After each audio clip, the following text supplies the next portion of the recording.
about the selfish gene. Today we're going to be talking about the epilogue of the selfish gene. So let's just make sure that you got what we're going to talk about today, and let's get this started with epilogue to the 40th anniversary edition of the selfish gene. Let's get this book started with right now. Next time we'll be talking about the whole book series, and that is the end. So yeah, hope you guys enjoyed it, and I'll see you guys now.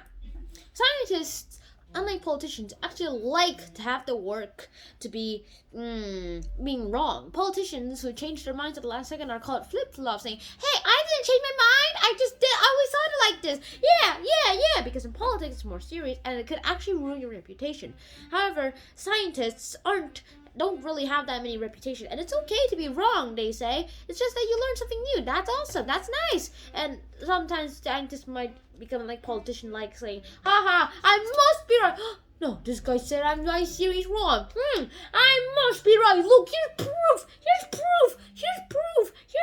And here's evidence that that's not actually proof. What the and everything else that seems to happen everywhere seems to be going on very good. In some ways, there could be kind of lots of things that seem to be needed here. In some ways, there is Mr. Dawkins himself says that he quite likes to find ways to actually recount his theory. So far, although he never found any way to actually recount the theory.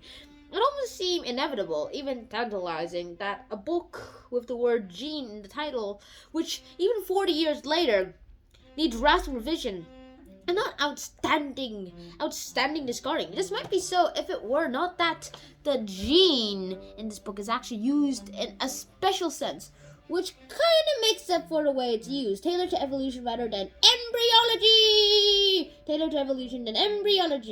And the definition that of George C. Williams, one of the acknowledgeable heroes of the book, seems to be that now lost to us are with the John Maynard Smith and Bill Hamilton. A gene, according to the book, is defined as any portion of chromosomal material that potentially lasts for enough generations to serve as a unit of natural selection.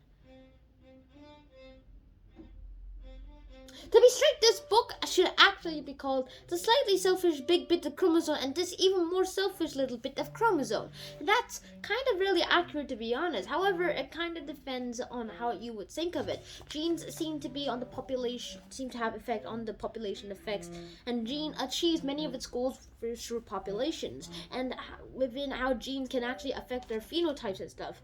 However, the body share the same bottlenecked exit route to the future, the sperms or the eggs in which they aspire to sail into the next generation. The cooperative gene have been an equally appropriate title for this book, and the book itself would not have changed at all. This suspects a lot of mistaken criticisms that could have been avoided, and that is one of the pretty good things I should talk about. Another good title would have been The Immortal Gene. As well as being more poetic than actually selfish, Immortal captures actually a key part of the book's argument. The high fidelity of DNA copying, to be honest. Mutations are kind of rare. It is essential to evolution by natural selection, and that is just as important. Exons, sperms, and eggs, that's how everything seems to work out. But however, things don't work out that way. Organisms' point of view, genes' point of view, it depends on who you are, who you think, and how you want to think all of this. There's actually another book that Mr. Dawkins was writing with his other student that was, according to this guy, named Yan Wong, called The Ancestor Tale, the co-author of The Ancestor Tale. And basically, he's like a student and things, and that is lots of work to be done. You can read Richard Dawkins' other works to actually find out more, and it would probably be interesting to read more about Richard Dawkins' other books. So that would be on my bucket list. So I hope you guys enjoyed today's episode, and I'll see you guys on my next one. Shalom out. Peace. Next up, I'll be talking about the whole book.